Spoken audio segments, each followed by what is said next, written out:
Selanjutnya Pak Zulfikar. Terima kasih Ketua. Assalamualaikum warahmatullahi wabarakatuh. Pimpinan dan anggota Komisi 2 yang saya hormati, Pak Mendagri, Pak KPU, Pak Bawaslu, Pak DKPP, beserta seluruh jajaran yang saya hormati, hadirin yang berbahagia. Sebenarnya apa yang kita bicarakan, termasuk apa yang terjadi 3-4 hari yang lalu, 4, 5, 6 itu sudah kita bayangkan. Kalau boleh saya memutar apa yang pernah saya sampaikan waktu awal kita menetapkan tanggal itu, sebenarnya itu kan salah satu risiko yang akan kita hadapi. Dan ini terjadi.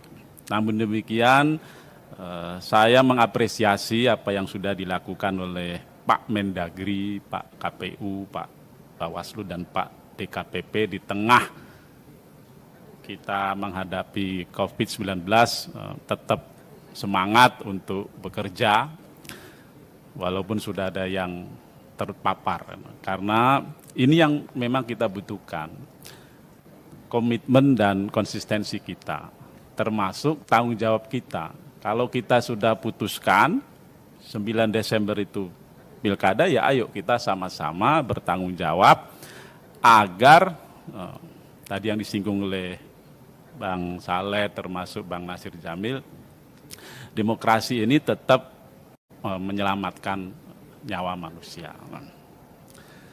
Itu yang pertama.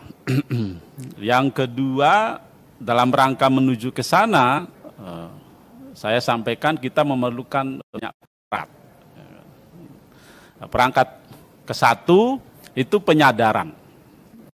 Saya lihat sih semua pihak, terutama pemerintah, belum masif dan maksimal menyadarkan betapa bahayanya COVID-19 ini. Sehingga banyak pihak di tengah-tengah kita itu yang masih saja belum percaya. Bahkan ada survei di Bogor itu yang bilang hanya 15% yang percaya COVID-19 ini. Nah, tinggal bagaimana ke depan di tengah yang makin naik itu penyadaran ini terus dilakukan oleh kita semua. Yang kedua itu soal ini anggaran. Waktu itu juga saya sudah wanti-wanti. Saya ingin tahu nih sejauh mana anggaran ini. Kalau memang kita benar-benar ingin menyelamatkan, Pak Presiden juga bilang kesehatan harus menjadi fokus di tengah kita melaksanakan demokrasi, ya kan? Ya tentu anggaran itu harus ada dan tidak hanya ada, ya terpenuhi semua gitu. Nah ini sejauh mana ini? Sudah berapa tahap? Baru 1 tahap saya dengar itu. Nah kita mintalah Pak Mendagri, Pak Tito, melalui Menteri Keuangan ini tolong dipenuhi betul soal anggaran itu. Anggaran yang bisa menyelamatkan nyawa manusia. Yang ketiga, peralatan. Waktu itu saya bilang ya kan, basisnya itu kalau kita mau menyelamatkan ya harus orang dan TPS. Mau tidak mau itu. Jangan beranggapan masyarakat sudah punya, jangan. Kalau kita beranggapan seperti itu, kita nggak tanggung jawab nih. Jadi saya minta sekali lagi nih, basisnya itu pemilih dan TPS. Yang harus pemilih, yang harus TPS. Yang ketiga, nah ini penegakan. Tadi sudah banyak menyampaikan penegakan itu yang diperlukan 3.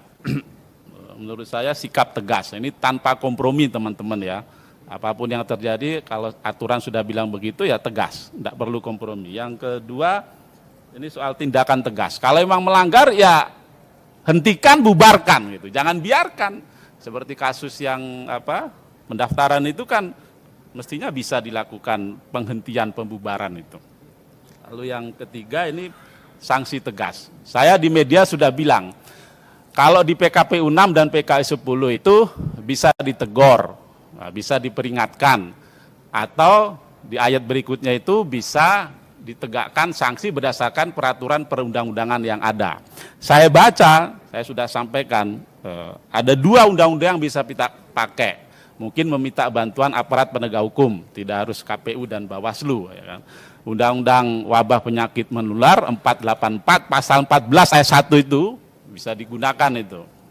denda sama pidana, ya kan. Denda 1 juta, pidana 1 tahun. Atau pakai Undang-Undang 6 2018 kekarantinaan kesehatan, pasal 93 itu. Denda sampai 100 juta ya, penjara 1 tahun. Kepada siapa? Ya menurut saya kepada paslon dulu lah. Karena kan ini gara-gara paslon sebenarnya, gara-gara kontestan sebenarnya kan.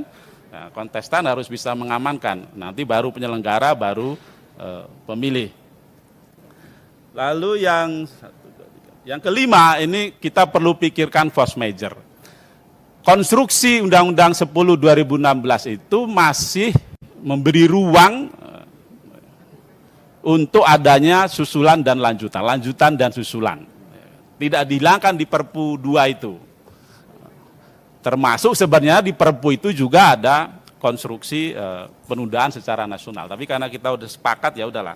Nah, kalau memang nanti di suatu daerah itu benar-benar hitam, saya minta Bawaslu, KPU berani itu untuk menunda lagi. Demi itu tadi, demi menyelamatkan nyawa manusia, demi menyelamatkan rakyat kita. Nah, kalau memang kita semua sudah bisa seperti itu, tolong, ini saya wanti-wanti betul, kalau nanti memang kita tidak bisa mengurangi, menurut saya sih tidak bisa mengurangi, mungkin kita bisa sedikit menekan, ya kan. Ini sudah pastilah akan ada tambahan yang terpapar nih karena kita pilkada itu. Jangan nanti kita pada satu saat nanti saling menyalahkan.